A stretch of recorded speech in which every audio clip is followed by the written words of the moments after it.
The release of the Epstein files has given us more than just insight into the disgusting dealings of Jeffrey Epstein himself. It's revealed the biggest trove of evidence of elite collusion ever.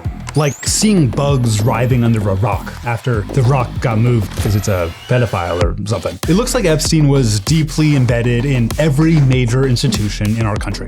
In tech, in finance, in charity, and even in politics and intelligence. And more importantly, he knew how to connect people between those fields. So despite people knowing full well about his hobbies, many people continued to work with him. I'm going to answer a few questions you've probably been wondering. What did Epstein offer that was so appealing that people were willing to risk the ethical and PR nightmare to work with him? And how did the Epstein network, in secret, shape the world we live in today? It's a story of the ultra-wealthy elites demanding and protecting their own freedom, their own wealth, and their own privacy, while infringing on everyone else's. It's a power structure that explains many other things that will be familiar to everybody watching. We're going to literally shine a light on 5 of the people in the Epstein network and examine not only how they built our world, but the parallel world they lived in that you don't have access to. We'll start by just introducing some characters, and then tell you what it all means. Let's start out simple, with one of the names most associated with Epstein's crimes, Leon Black. Epstein's primary legitimate business was financial management. Rich people would give Epstein their money to invest, he'd advise them on how to protect their wealth from taxation and public scrutiny, and he'd take a little cut. One of Epstein's most prolific clients was Leon Black, the leader of Apollo Global Management, a major investment firm itself. Epstein was managing money for a money manager, like a barber's barber. But there are a lot of financial advisors and investors out there, and at least a few of them aren't registered sex offenders. So why Epstein? Was he particularly good at it?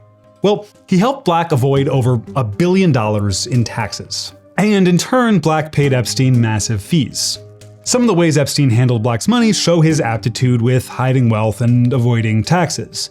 Epstein managed Black's charitable foundation, which was really a method of hiding Black's wealth from taxation. Epstein was paid in a similarly opaque way.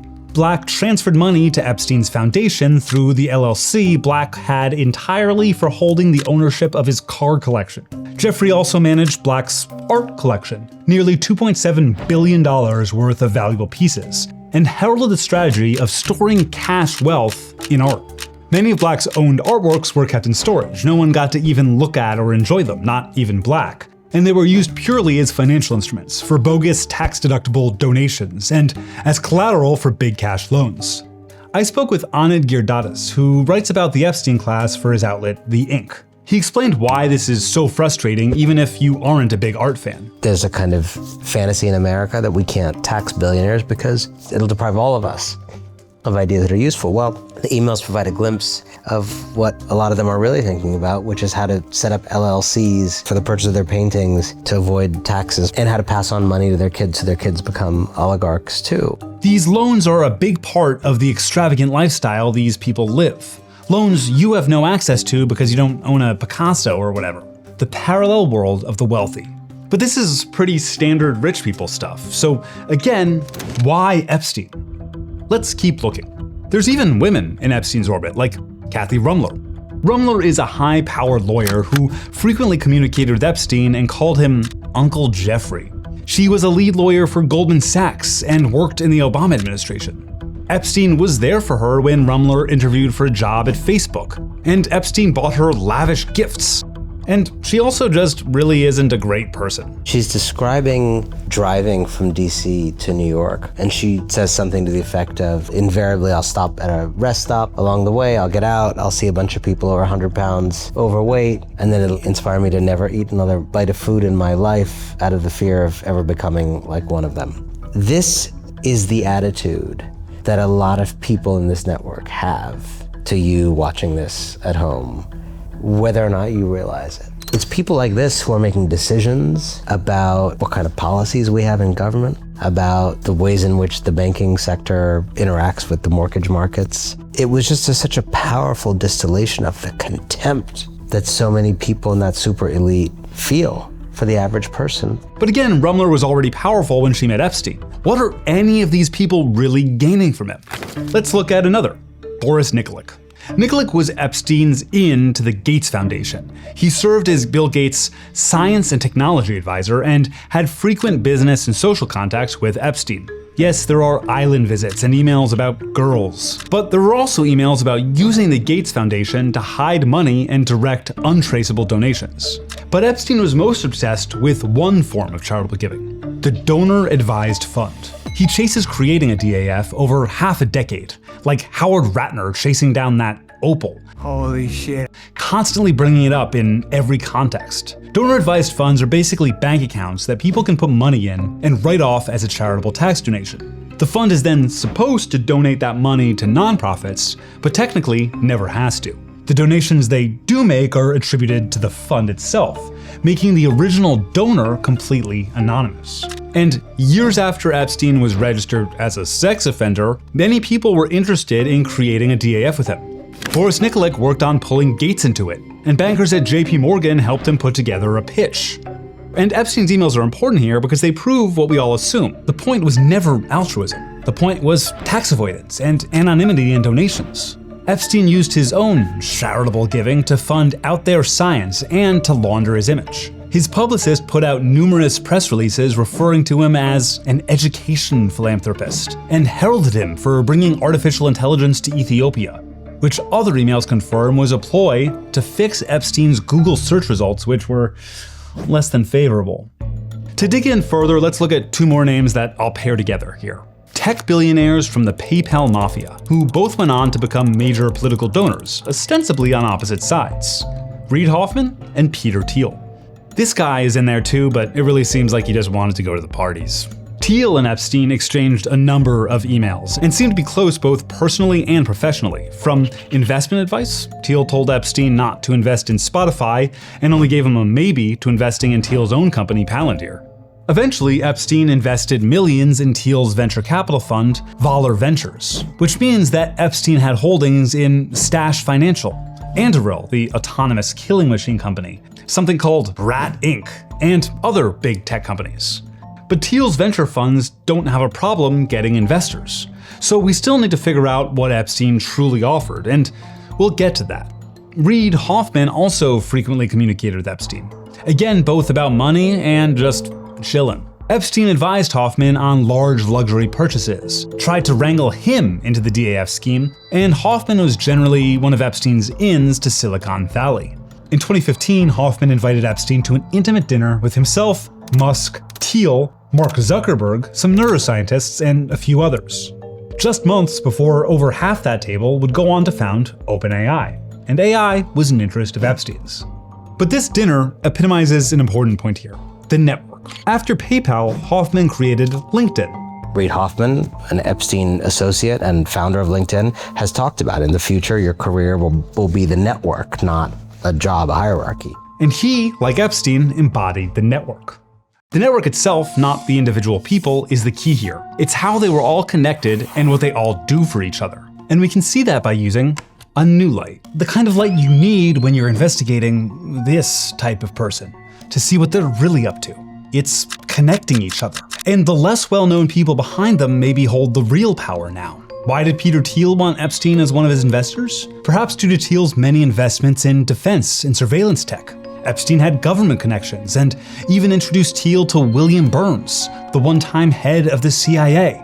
Epstein also took the liberty of recommending Palantir to foreign officials in Israel and across the Middle East. One of Epstein's favorite tech investments was the Israeli tech company Carbine 911.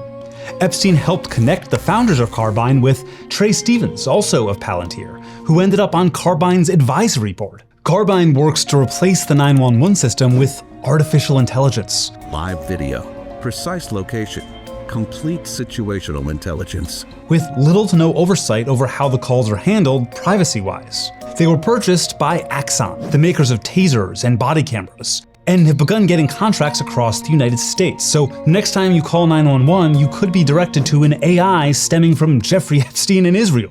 Lesser-known tech investors and CEOs like Epstein's publicist turned venture capitalist, Masha Jakova, communicated with him up until his arrest. Dracova's VC firm Day One Ventures, which she built with the influence, input, and advice of Epstein, owns parts of dozens of tech companies, including Sam Altman's surveillance and crypto tech company World, and Calypso AI, whose founder, Neil Cerebriani, Dracova introduced to Epstein. Cerebriani particularly seemed to have no issue with Epstein's proclivities. Emails show multiple mentions of girls, and Cerebriani brags about going to the porn convention in the context of he and Epstein's shared interests. Calypso AI is an AI surveillance company that has contracts with the United States government. Some of these people must have faced consequences, right?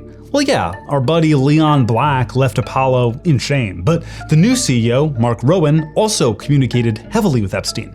Today, he's in the executive leadership of President Trump's Board of Peace, the organization responsible for continuing to annihilate the Palestinian people and replace their homes with private construction projects intended to enrich others in the Epstein network.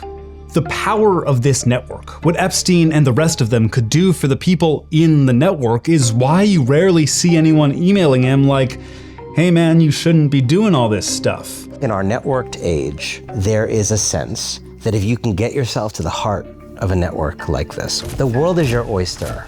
And at the same time, if you fall out of the network, it is a kind of death. We, the regular people, obviously shouldn't be emulating everything we see in these emails, but if we want to defeat this elite network, there's one thing we do need to do. When you actually see the way they're functioning in this network, they're all on the same team. There's this very powerful network of people who lobby and buy power and buy access and rig the world against regular people. And we're down here thinking that the guy 2 doors down from us is the biggest obstacle to our progress. And in fact, the guy 2 doors down from you is often just another of their victims. The Epstein network has billions of dollars, power, connections, planes, art, homes. But the most important thing they have is, and I'm sorry if this sounds corny, but it's class solidarity. And the story of this network doesn't end with Epstein's death. The Epstein class is still entrenching themselves into all aspects of our lives, taking us to a pointless war and trying to shape the elections that will determine America's future. We're still living in the Epstein network's world today. Leon Black's son, Ben Black, who Epstein hosted a birthday party for, and who Epstein hired a portrait artist for, is today in charge of the U.S. International Development Finance Corporation, a government body established during the first Trump administration that provides loans, capital, and insurance to American corporations abroad, using taxpayer dollars. That includes insurance for ships passing through the Strait of Hormuz, a focal point of the Iran war. Meaning a guy Epstein helped commission a painting of will decide which corporations get your tax dollars. As midterm elections approach, the Epstein network is plotting to seize further control of our government. Reid Hoffman has spent hundreds of millions of dollars to oppose progressive candidates in Democratic primaries. He often uses donor-advised funds to make those donations, a tactic Epstein recommended to him in 2016. And it's possible we wouldn't have today's AI intrusion into our lives without Epstein. While I wasn't able to find any direct ties between Epstein and the heavy hitters like OpenAI or Anthropic, he did fund early AI research, including bankrolling the researchers who coined generative AI and AGI. He also made early investments in the infrastructure behind AI, like data center buildouts, that he never got to see come to fruition. Looking at these members of the Epstein class shows us that the conspiracy at the heart of our country's biggest problems aren't just about one man. It's about a network, a club of elites across every major industry and both political parties that have built a web of relationships with each other designed to keep the rest of us locked out. Thank you so much for watching, and if you enjoyed this video, please don't forget to like and subscribe to support more nonprofit journalism like this.